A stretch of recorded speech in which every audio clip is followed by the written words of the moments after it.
Hey friends, Elizabeth here from Plant-Based Bride, and I am back again with another video. And today I'm actually starting a brand new series on my YouTube channel. The series is called BuJo Babble, and it's based on the types of videos that you see a lot in ArtTube. So a lot of art YouTubers that I watch will create a time-lapse video of them creating a piece of art and then have a voiceover, usually not even referencing the art they're doing, but talking about whatever topic that video is about. So while a lot of my videos involve a time-lapse of me creating something and a voiceover over top, in these videos I'm not really going to be talking about what I'm doing in the video. The video is basically just there so that you can have something to look at while I talk about varying topics. So hopefully you all like this format. I personally love watching videos in this format from art YouTubers and wanted to kind of repurpose it for my purposes. So that's what this series is going to be. And this video is episode 1 of BuJo Babble, and we're talking about some hashtag BuJo beef.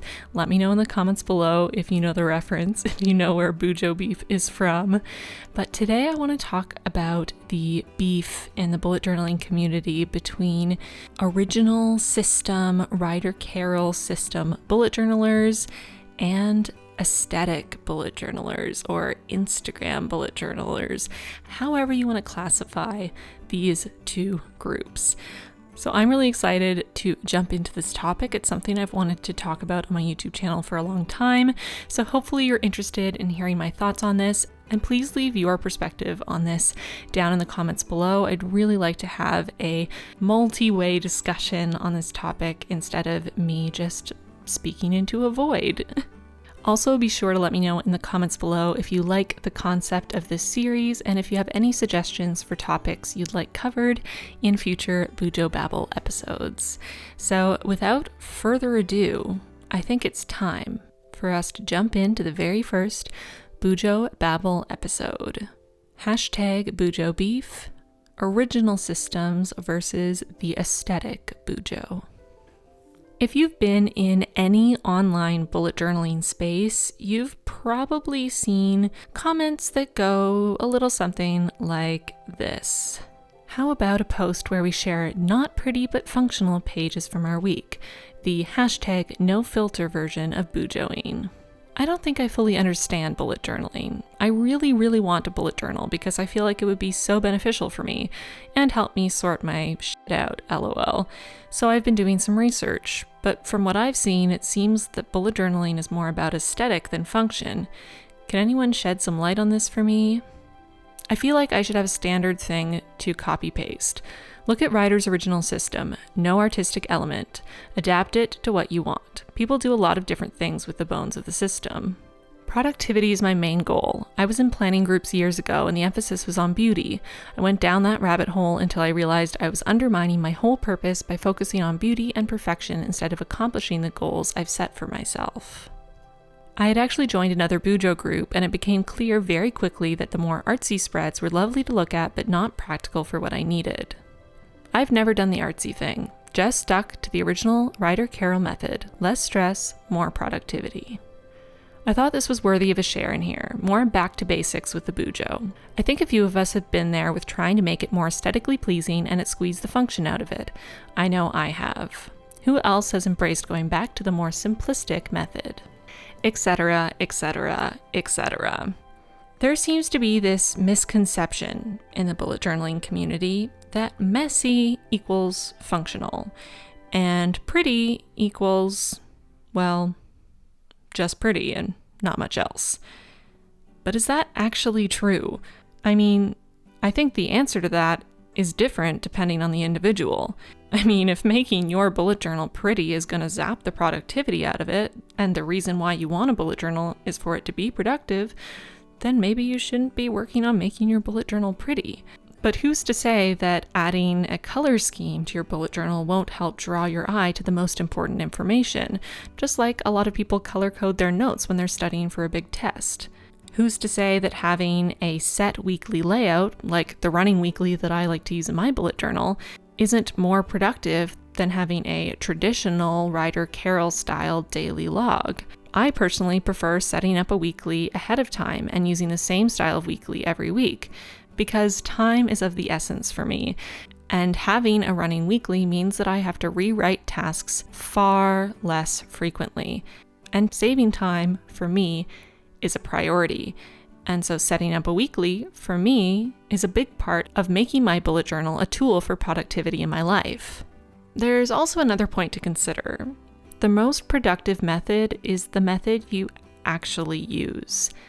You can argue till you run out of breath that the original Ryder Carroll system is the most productive type of bullet journal. But if that system doesn't appeal to you or doesn't work for you, you're not going to use it. And then how is it productive?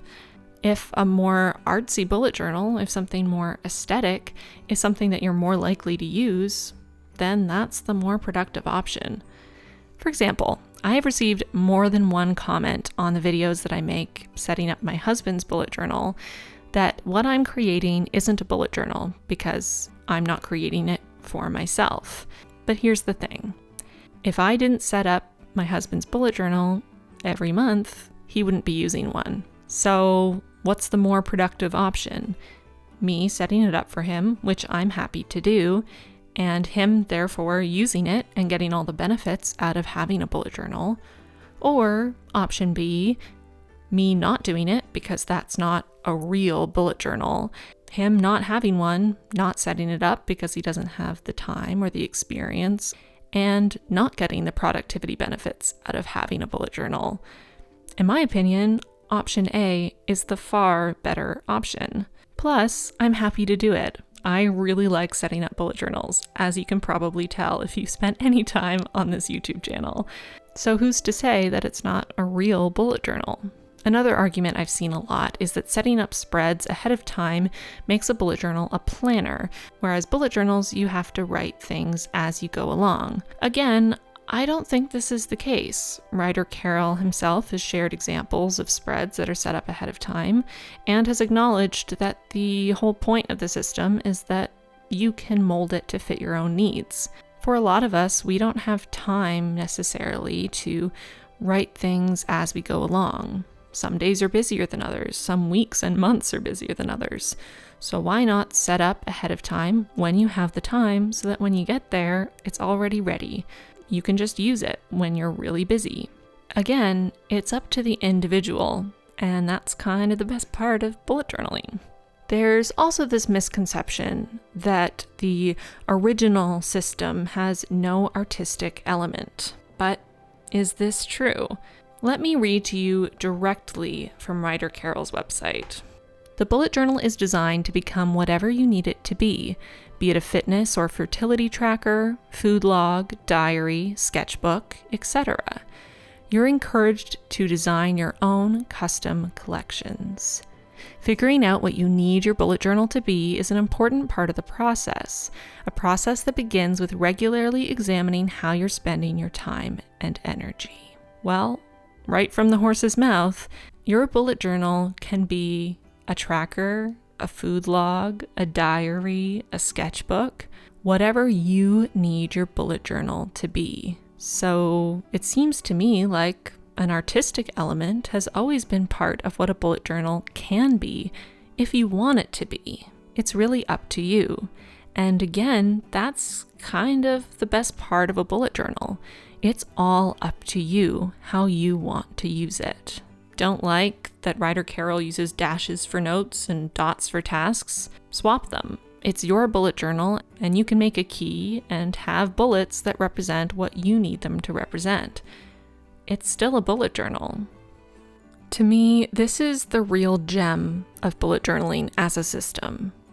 It is 100% tailored to you and your needs, which means every single person's bullet journal will look different, and that your bullet journal will likely change and evolve over time. What Ryder Carroll is saying when he says figuring out what you need your bullet journal to be is an important part of the process, a process that begins with regularly examining how you're spending your time and energy, he's saying you need to continue to evaluate how you're using your bullet journal and whether or not it's helping you reach your goals. You determine what your goals are. You determine what you want your bullet journal to do for you, and you have to be the one to determine if it's helping you to do that or hindering you. That means if, for you, creating artistic, pretty spreads is detrimental to your primary goal, say productivity, then you should change the way you're bullet journaling. Maybe dial it back on the artistic elements if they're making it hard for you to reach your goals. But maybe you're more like me. I started off with a much more traditional bullet journal. I'll link the video where I flipped through my first couple notebooks so you can see what I mean.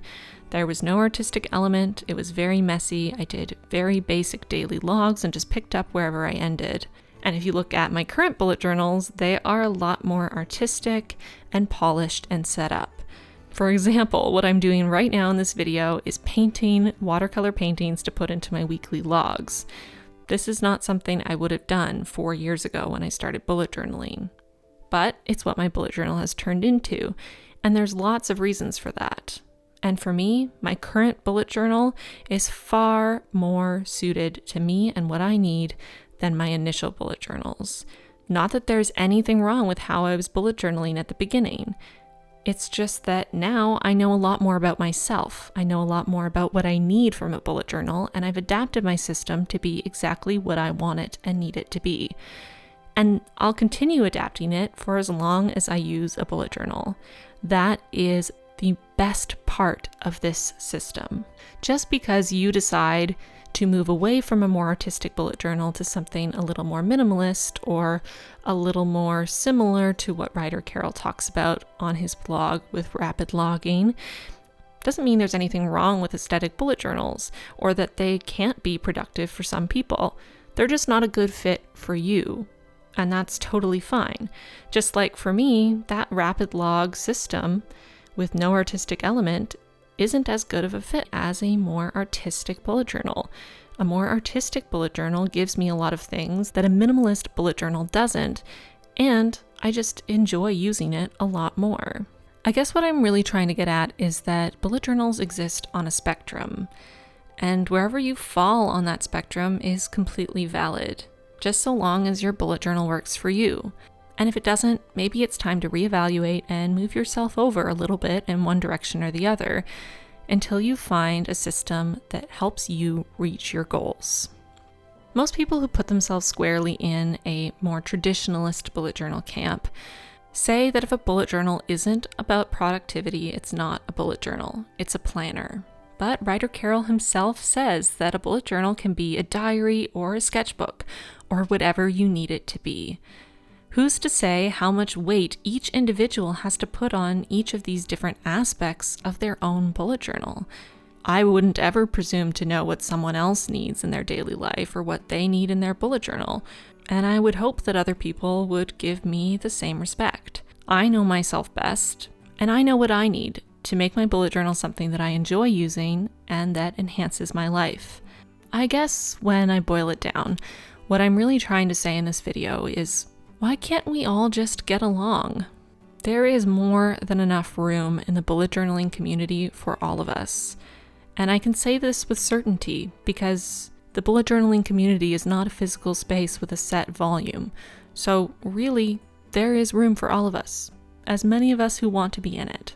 Why do we feel the need to invalidate each other? And I'm not just aiming this towards people on one end of the spectrum or the other.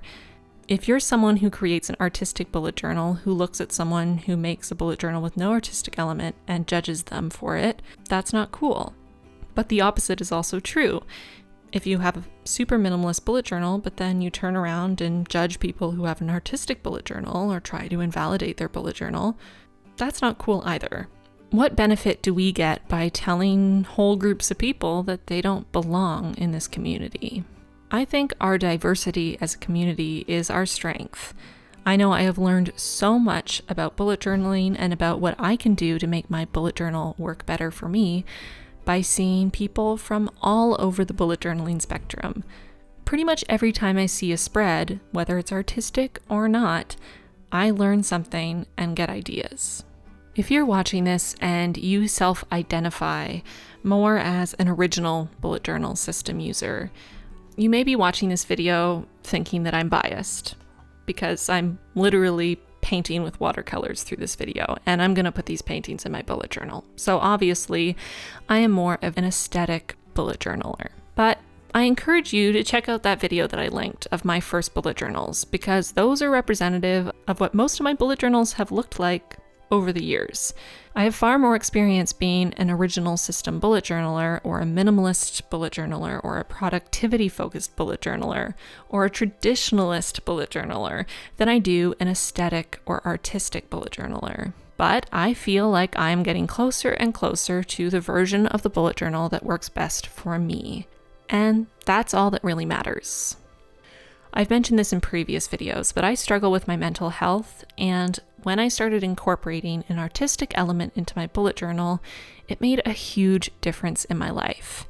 Before I started incorporating this artistic element into my BuJo, I hadn't spent any significant time drawing or painting for over a decade, something that I loved to do as a child, but I didn't find time for as an adult. When I made it a core part of my bullet journal, when I decided every month I was going to have a theme, I started pushing myself artistically. I started spending time at least once a week creating art. And this has made a huge difference in my life. Creating art for me is a form of self-care. It's a way for me to take care of my mental health, for me to take a break. It almost feels meditative. Incorporating an artistic element into my bullet journal was part of creating a system of self-care in my life, of forming a habit that has improved my life immeasurably. My bullet journal is the perfect combination of productivity and artistic expression for me and me alone. And that's exactly the way it should be. So those are all my thoughts on this topic today. I hope you enjoyed listening to my stream of consciousness on this topic.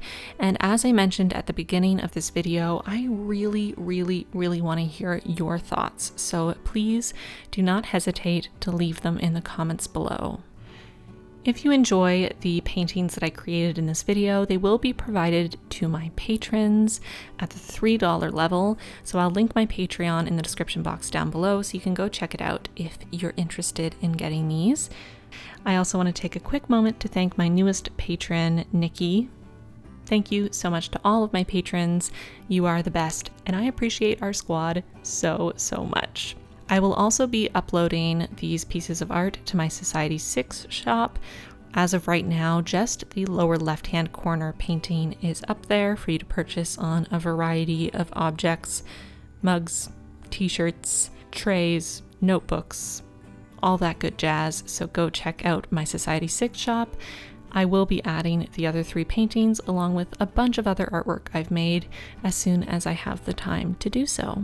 Thank you so much for watching. As always, I really appreciate every single one of you. Give this video a like if you enjoyed the discussion, subscribe if you haven't already, and I will see you very soon in my next video. Bye, friends.